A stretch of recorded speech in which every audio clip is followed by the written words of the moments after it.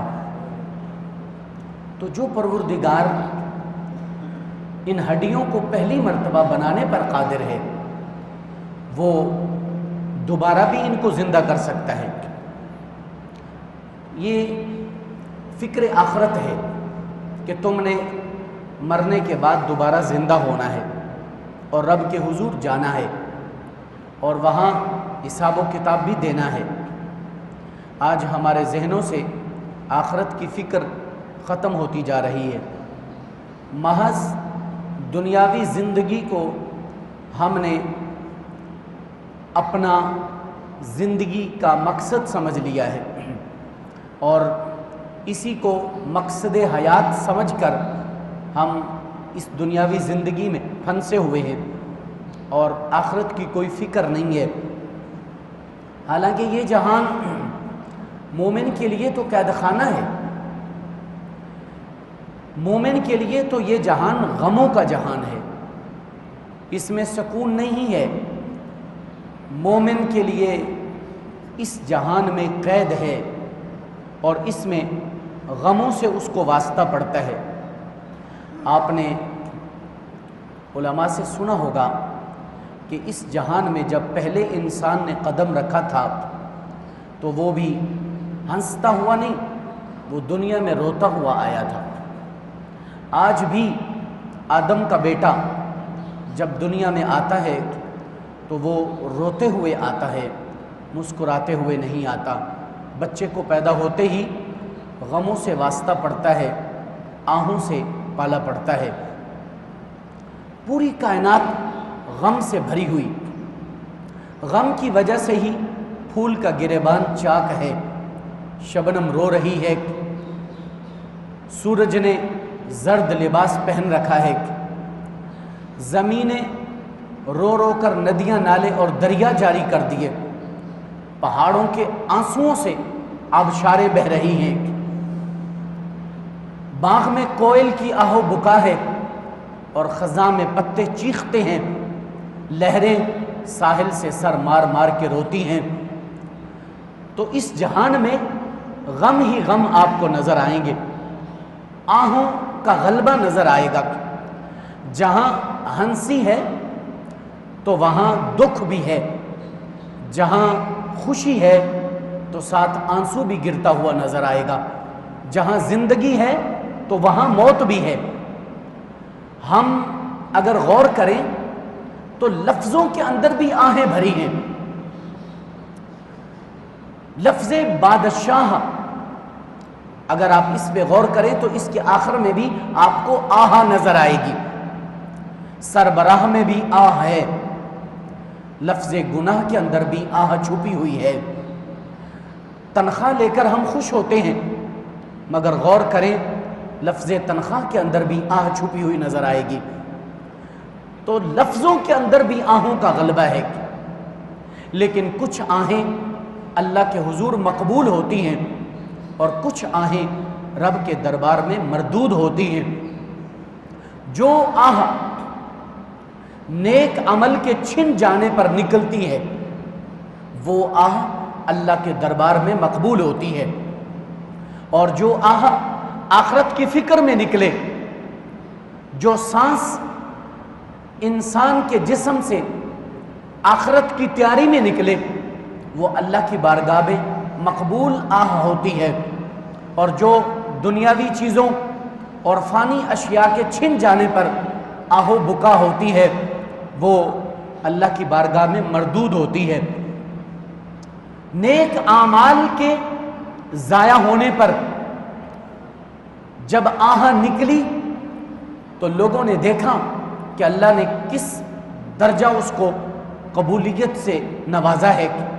حضرت خواجہ حسن بصری رحمۃ اللہ تعالی علیہ نماز فجر پڑھ کے باہر نکلے، مسجد کے دروازے پر ایک شخص ملا اور اس نے کہا حسن بصری سے کیا نماز ہو چکی ہے؟ تو آپ نے فرمایا ہاں جماعت ہو گئی۔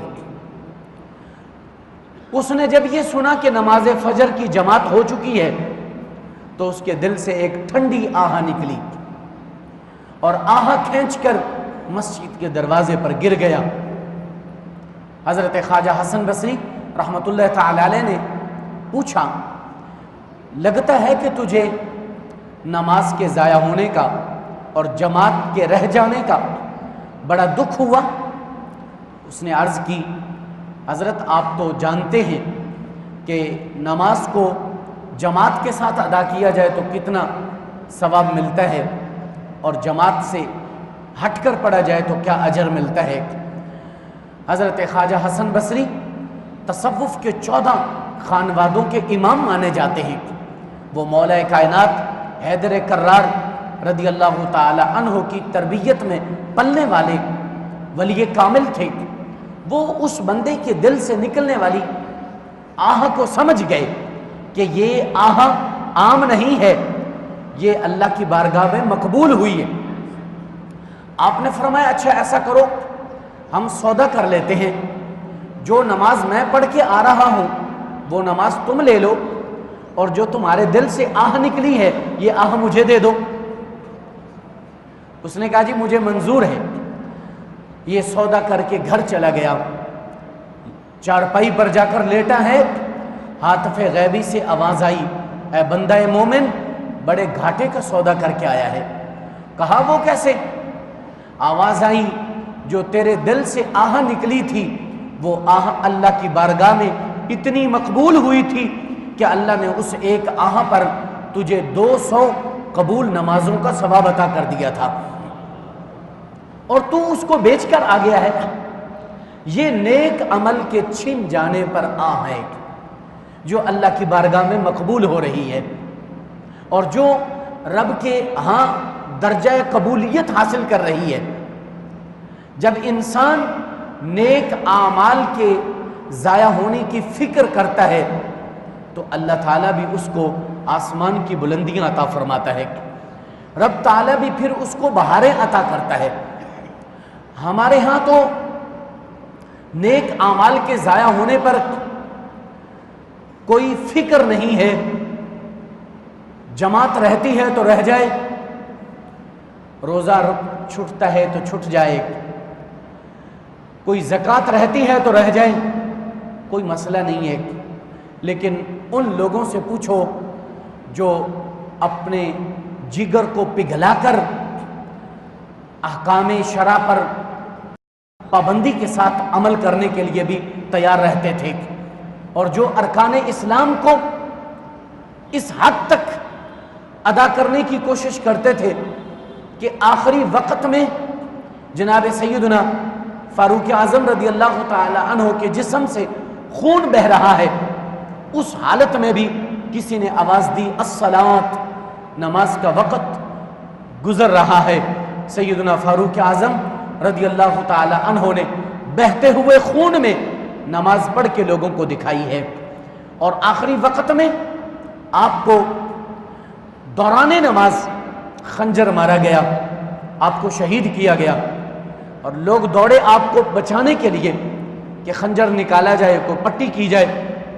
لیکن آپ نے اشارہ کر کے نماز کا لوگوں کو سبق دیا، فرمایا نماز جا رہی ہے، پہلے نماز پڑھو۔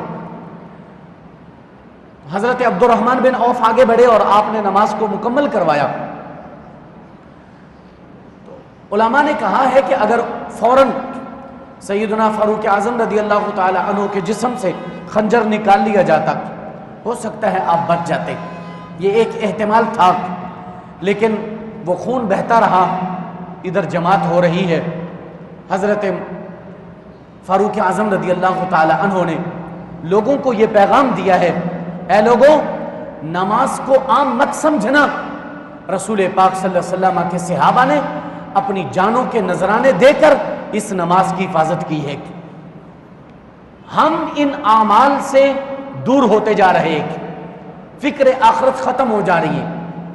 وہ پروردگار عالم ہمہ وقت اپنے بندوں پر رحمت کی نظر کر کے بیٹھا ہے، وہ پھر بھی بندہ نوازی پر تلا ہوا ہے۔ اس کی شان بندہ نوازی ہمہ وقت ہمیں نظر آتی ہے اور اس کی رحمت کے مناظر بارہا مرتبہ دیکھنے میں آتے ہیں۔ انسان لاکھ غافل ہو جائیں مگر وہ پروردگار اپنے بندوں سے غافل نہیں ہوتا۔ انسان خود فراموش اور خدا فراموش بھی ہو جائے، وہ پروردگار عالم اپنی رحمت کی آغوش ہمیشہ کھلی رکھتا ہے۔ ہم اپنے گھروں کے دروازے بند کر دیتے ہیں لیکن اس کا دروازہ رحمت سدا کھلا رہتا ہے، نہ جانے کس وقت کوئی دستک دینے کے لیے آ جائے۔ ہم راتوں کو گہری نیند سو جاتے ہیں مگر وہ اونگتا بھی نہیں، کیا خبر کس وقت کوئی مناجات کے لیے حاضر ہو جائے۔ ہم اندازے دعا بھول جاتے ہیں لیکن وہ شیوائے عطا نہیں بھولتا، وہ ہر وقت اپنے بندوں کو عطا کرنے کے لیے بندوں کی طرف اپنی رحمت کو متوجہ رکھتا ہے۔ شیخ صفوری علیہ الرحمہ نے ایک مقام پر لکھا، ایک بت پرست کو کوئی مشکل پیش آ گئی اور وہ بت پرست بت کے سامنے جا کر بیٹھا اور یا صنم پکارنے لگا۔ صنم بت کو پکار رہا ہے، یا صنم۔ تو یہ پکارتے ہوئے 2-4 مرتبہ اس کی زبان سے یا صمد بھی نکل گیا۔ یا صمد یہ اللہ تعالیٰ کا نام ہے صفاتی، اللہ الصمد، سورہ اخلاص میں آیا۔ تو 2-4 مرتبہ اس کی زبان سے یا صمد نکلا، جو ہی اس بت پرست کی زبان سے یا صمد نکلا تو رب تعالیٰ نے فرمایا، اے میرے بندے میں حاضر ہوں، بتا کیا کہنا چاہتا ہے۔ فرشتوں نے عرض کی، مولا وہ تجھے نہیں پکار رہا، وہ تو اپنے بت کو آواز دے رہا ہے۔ یہ تو بے خیالی میں اس کی زبان سے یہ 2-4 مرتبہ یا صمد نکلا ہے، لیکن وہ تجھے پکار نہیں رہا، وہ اپنے بت کو آواز دے رہا ہے۔ رب تعالی نے فرمایا، کتنی بار اس نے مٹی کے مادھو کو پکارا ہے، بت کو آواز دی ہے، اس بت نے کوئی جواب نہیں دیا۔ بے خیالی میں صحیح 2-4 مرتبہ مجھے پکارا تو ہے، اگر میں بھی اس کی پکار پر جواب نہ دوں تو پھر مجھ میں اور بت میں کیا فرق رہ جائے گا، پھر صنم اور صمد میں کیا فرق رہ جائے گا۔ یہ اس کی شان بندہ نوازی ہے کہ وہ اپنے بندوں کی طرف اپنی رحمت کو متوجہ رکھتا ہے۔ حدیث متشابہات سے ہے، سرور عالم صلی اللہ علیہ وسلم نے فرمایا، رب تعالیٰ فرماتے ہیں، من تقرب منی شبرا تقربت منہ ذراعا، جو شخص میری طرف ایک بالشت آتا ہے، رب فرماتا ہے میں ایک ہاتھ اس کی طرف بڑھ جاتا ہوں، اور جو میری طرف ایک ہاتھ آتا ہے میں اس کی طرف 2 ہاتھ بڑھ جاتا ہوں۔ ومن اتانی یمشی، اور جو میری بارگاہ میں چل کر آتا ہے، اتیتہ ہرولۃ، میں اس کی طرف دوڑ کر جاتا ہوں۔ یہ شان بندہ نوازی ہے، مگر انسان غافل ہے۔ حضرت ابراہیم خلیل اللہ کا یہ انداز تھا کہ آپ مہمان کے بغیر کھانا نہیں کھایا کرتے تھے۔ ایک ہفتہ گزر گیا، مہمان کوئی نہیں آیا، باہر کھڑے دروازے پر انتظار کر رہے ہیں کب کوئی مہمان آئے اور اس کو کھانا کھلاؤں۔ دور سے ایک بوڑھا بابا لاٹھی کے سہارے چلتا ہوا نظر آیا۔ آپ نے دیکھا کہ شام کا وقت ہے، سورج ڈوب رہا ہے، لگتا ہے کوئی مسافر ہے، چلیں آج اس کو مہمان بناتا ہوں۔ تو آپ گئے، اس کا جا کر سامان پکڑا، ہاتھ کو تھاما، کہا بابا آج میرے گھر میں مہمان بنے گا؟ اس نے کہا میں تو مسافر ہوں، سوچ رہا تھا پتہ نہیں مجھے کوئی رات بھی رکھے گا کہ نہیں رکھے گا، اگر تو مہمان بنانا چاہتا ہے تو میں حاضر ہوں۔ آپ اس کو پکڑ کر اپنے گھر لے گئے، دسترخوان پر بٹھایا، کھانا پیش کیا، فرمایا بسم اللہ پڑھو۔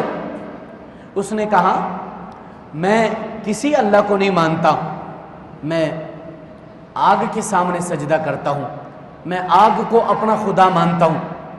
اب حضرت ابراہیم خلیل اللہ جو بہت بڑے مواحد تھے، وہ کیسے گوارا کر سکتے تھے کہ اپنے دسترخوان سے ایک مشرک کو کھانا کھلائیں؟ آپ نے فرمایا میرے دسترخوان سے اٹھ جا۔ وہ بابا اٹھ گیا۔ جب باہر نکلا گھر سے، رب تعالیٰ کی طرف سے وحی آئی، فرمایا اے ابراہیم 70 سال ہو گئے، اس کی عمر 70 سال ہو گئی، اس نے آج تک میرے سامنے سجدہ نہیں کیا، لیکن میں پھر بھی اس کو رزق دے رہا ہوں، میں پھر بھی اس کو پال رہا ہوں۔ یہ 70 سال کا بوڑھا ہو گیا اور میرے حضور جھک نہیں سکا، میں اس کو پال رہا ہوں، تو ایک وقت کا کھانا بھی نہیں کھلا سکا۔ حضرت ابراہیم خلیل اللہ دوڑے، اس کے پیچھے گئے اور اس کو جا کر پکڑا، کہا بابا خدا کے لیے آ جاؤ، میرے دسترخوان پر کھانا تمہارے لیے حاضر ہے۔ اس نے کہا پہلے نکالا ہے، اب منتیں کر رہے ہو، لگتا ہے بات کوئی اور ہے۔ آپ نے فرمایا بات یہ ہے میرے رب نے مجھے یہ وحی بھیجی ہے کہ اے ابراہیم 70 سال ہو گئے، وہ مجھے مانتا بھی نہیں ہے، میں نے اس کو پیدا بھی کیا ہے، وہ میرا بندہ ہے، لیکن میرے حضور اس نے ایک سجدہ بھی نہیں کیا، میں پھر بھی اس کو رزق دے رہا ہوں، تو ایک وقت کا کھانا بھی نہیں کھلا سکا، تو میں اپنے رب کے کہنے پر تجھے لینے آیا ہوں۔ اس نے کہا اچھا، میرا پروردگار اتنا کریم ہے کہ میں 70 سال سے اس کے دربار سے بھاگا ہوا ہوں اور وہ پھر بھی مجھے گلے لگانے کے لیے تیار ہے۔ کہا پہلے کلمہ پڑھا کے مسلمان کرو، پھر تمہارے دسترخوان پر کھانا کھاؤں گا۔ اس کی رحمت تو ہمہ وقت متوجہ رہتی ہے، ہر وقت وہ اپنے بندوں کو آواز دے رہا ہے، اے بندو آ جاؤ آ جاؤ، رب کا دروازہ رحمت کھلا ہوا ہے۔ ایک مسجد کی دیوار پر بڑا خوبصورت جملہ میں نے لکھا ہوا دیکھا، لکھا ہوا تھا کہ اے بندہ مومن، اگر گناہ کرتے کرتے تھک گیا ہے تو آجا مسجد کے اندر، تیرے رب کی رحمت تیرا انتظار کرتے کرتے ابھی نہیں تھکی۔ ہم لوگ گناہ کرتے تھک جاتے ہیں مگر وہ پھر بھی انتظار میں رہتا ہے، نہ جانے کب بندہ توبہ کے لیے حاضر ہو جائے۔ سرور عالم صلی اللہ تعالی علیہ وسلم نے فرمایا کہ جنگل میں ایک شخص اونٹنی پر سوار ہے، سامان سفر باندھا ہوا ہے اور وہ ریگستانی علاقے میں سفر کر رہا ہے، عرب کی تپتی ہوئی دھوپ ہے، نیچے گرم ریت ہے، دوپہر کا وقت ہے، اور اس نے ایک درخت کے نیچے آرام کرنے کے لیے اپنی سواری کو روکا، خود لیٹ گیا، ہوا کے جھونکے آئے، اس کو نیند آ گئی۔ جب بیدار ہوا تو دیکھا اس کی سواری غائب ہے، شدت کی پیاس لگی ہے۔ اب وہ حیران ہے کہ سواری پر میرا زیادہ سفر بھی ہے اور پینے کے لیے پانی بھی ہے، اب مجھے پیاس شدید لگی ہے، سواری پتہ نہیں کہاں غائب ہوگی۔ ادھر ادھر نظر دوڑائی لیکن سواری نہیں ملی، پریشان ہوا۔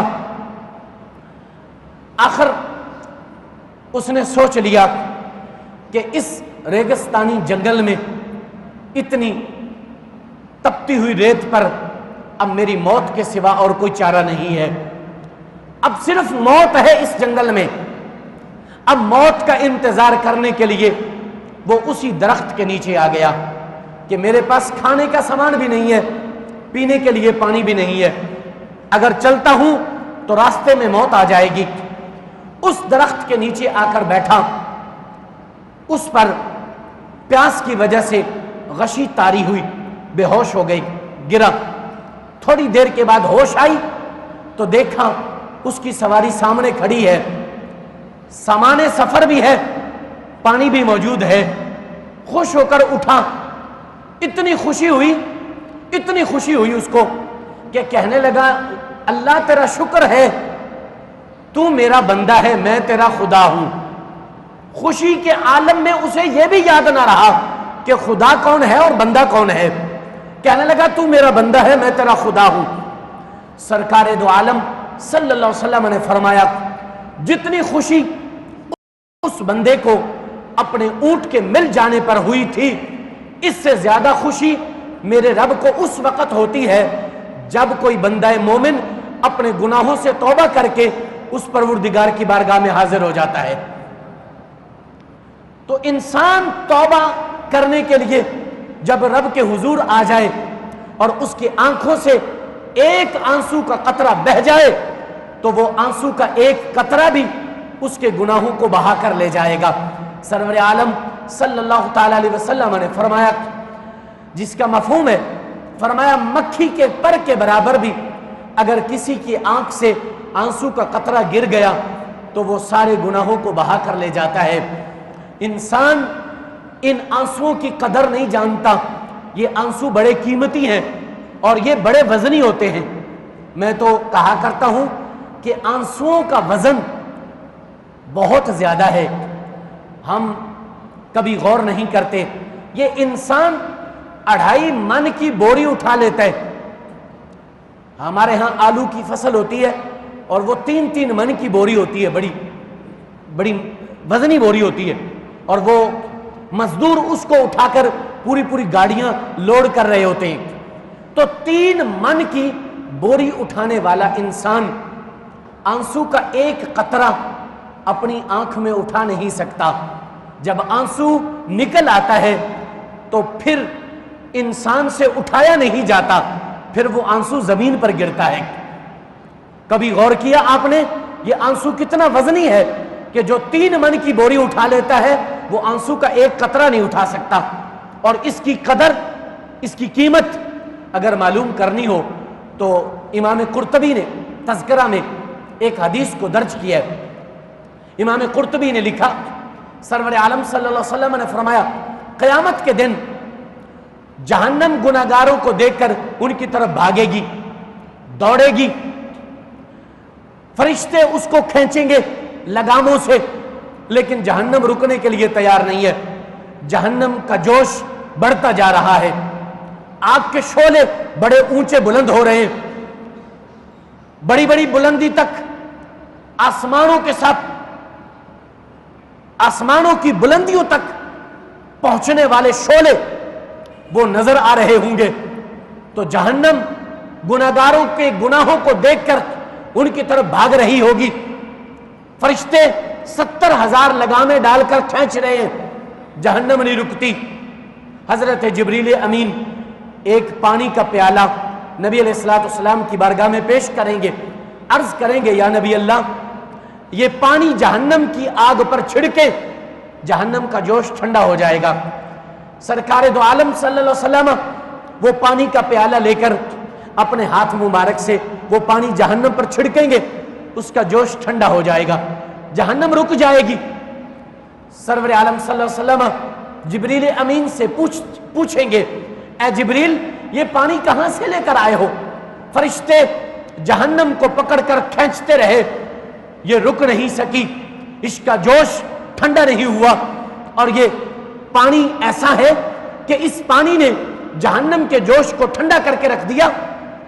حضرت جبریل عرض کریں گے یا نبی اللہ یہ آپ کی امت کے گناہگار لوگوں کے آنکھوں سے بہنے والے آنسو ہیں، رب نے مجھے حکم دیا تھا اے جبریل ان آنسوؤں کو اکٹھا کر لے، یہ آنسو کام آئیں گے۔ موتی سمجھ کر شان کریمی نے چن لیے قطرے جو تھے میرے عرق انفعال کے۔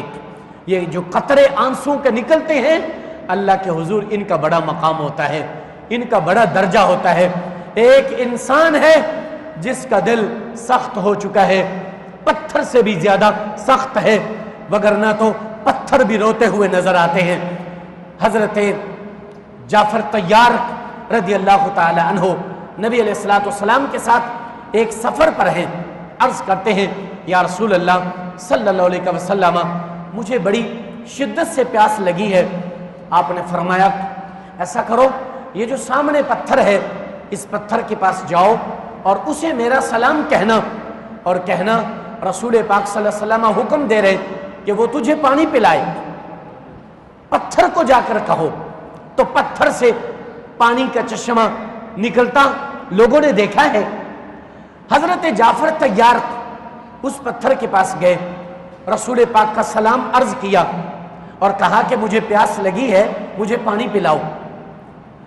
اس پتھر نے کہا اے جعفر میرا بھی آقا صلی اللہ علیہ وسلم کو سلام عرض کرنا، لیکن میرے اندر پانی نہیں ہے، میں پانی نہیں پلا سکتا، وجہ بھی سرکار کو جا کر بتا دینا۔ یا نبی اللہ جب سے میں نے قرآن کی یہ آیت سنی ہے کہ اللہ تعالیٰ نے جہنم کا ایندھن انسان اور پتھر کو بنایا ہے، یا نبی اللہ میں اس دن سے رو رہا ہوں، ہو سکتا ہے جن پتھروں کو رب نے جہنم میں ڈالنا ہے ان پتھروں میں میرا نام نہ آ جائے، ان پتھروں میں میرا نام نہ آ جائے۔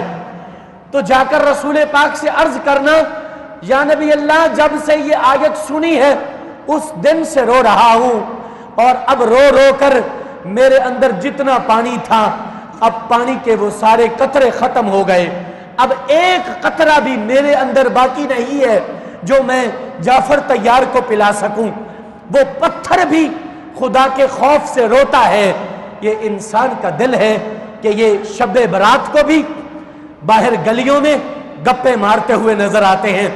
یہ اس شب میں جس شب میں پہلی رات سے لے کر فجر کے طلوع ہونے تک رب آوازیں لگا رہا ہے اور رب کی رحمت متوجہ ہے، اے لوگوں آ جاؤ تمہارا رب تمہیں بخشنے کے لیے تیار ہے، اے رزق مانگنے والوں آ جاؤ تمہارا رب تجھے رزق دینے کے لیے تیار ہے کوئی مصیبت میں مبتلا، ہے کوئی غموں کا مارا ہوا، آ جائے، آج تمہارا رب تمہارے غم دور کرنے کے لیے آیا ہے، آج وہ تمہاری طرف متوجہ ہے۔ اور وہ بندہ مومن وہ بازار میں گپے لگا رہا ہے، وہ مومن ہے کہ وہ اپنے بچوں کے ساتھ پٹاخے چلا رہا ہے۔ ہم نے قوم کو یہ سبق دیا ہے، ادھر پتھر بھی رو رہے ہیں رب کے خوف سے۔ ہم یہاں کھیل کود کے لیے نہیں آئے، اے مسلمانوں ہم آئے ہیں اپنے رب کی معرفت حاصل کرنے کے لیے، ہم دنیا میں اپنے رب کو منانے آئے ہیں، اپنے رب کے حضور اپنی ذات کو جھکانے آئے ہیں۔ حضرت بہلول دانا نام آپ نے سنا ہوگا، بڑے دانا سے، وہ تو زمین پر بیٹھ کر جنتیں بانٹا کرتے تھے۔ حضرت بہلول دانا امام اسماعیل حقی نے روح البیان میں اس کو لکھا ہے۔ جناب بہلول دانا ایک جگہ سے گزرے، دیکھا کہ محلے میں بچے کھیل رہے ہیں اخروٹ کے ساتھ۔ ان دنوں یہ چائنا کے بانٹے نہیں آئے تھے، اخروٹوں سے اور باداموں سے بچے کھیلا کرتے تھے۔ اخروٹ سے بچے کھیل رہے ہیں، ایک بچے کو دیکھا وہ سائیڈ پر کھڑے ہو کر رو رہا ہے۔ آپ نے فرمایا اس بچے کو جا کر پوچھا کہ کیا تیرے پاس اخروٹ خریدنے کے لیے پیسے نہیں ہیں؟ تو میں تجھے پیسے دیتا ہوں، یہ سارے بچے کھیل رہے ہیں تو بھی ان کے ساتھ کھیل۔ اس نے کہا یا قلیل العقل ما للعب خلقنا، اے کم عقل والے کیا اللہ نے ہمیں کھیلنے کے لیے پیدا کیا ہے؟ حضرت بہلول دانا جن کو زمانہ دانا کہتا ہے، ان کی عقل دنگ رہ گئی کہ ایک بچہ مجھے کم عقل کہہ رہا ہے۔ آپ نے فرمایا اچھا بیٹا تو ہی بتا لماذا خلقنا، اللہ نے ہمیں کس لیے پیدا کیا ہے؟ تو حضرت بہلول دانا کو اس بچے نے جواب دیا للعلم والعبادہ، اللہ نے ہمیں علم حاصل کرنے اور اپنی عبادت کرنے کے لیے پیدا فرمایا ہے۔ ہم دنیا میں کھیلنے نہیں آئے، ہم رب کو منانے آئے ہیں۔ ہم دنیا سے دین کا علم سیکھ کر اس کے مطابق عمل کرنے آئے ہیں۔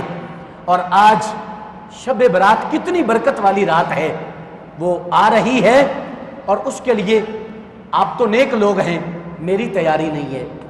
آپ محبت والے لوگ ہیں، آپ تو اس رات میں اپنے رب کو منانے والے لوگ ہیں، اور وہ ہے بھی رب کی بارگاہ میں جھکنے والی رات ہے۔ وہ بڑی بابرکت رات ہے۔ قبلہ بابا جی سرکار نے پوری کتاب فضائل شعبان المعظم کے نام سے لکھی، آپ نے پڑھی بھی ہوگی، اور نہیں پڑھی تو وہ خرید کر پڑھیں۔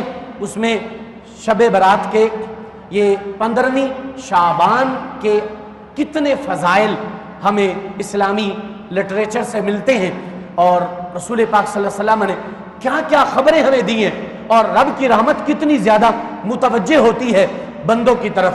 وہ اگر اس رات میں آپ کی آنکھ سے ایک آنسو بھی مسجد کے کونے میں بیٹھ کر نکل گیا، گھر کے کسی کونے میں بیٹھ کر نکل گیا، وہ آپ کے گناہوں کو بہا کر لے جائے گا۔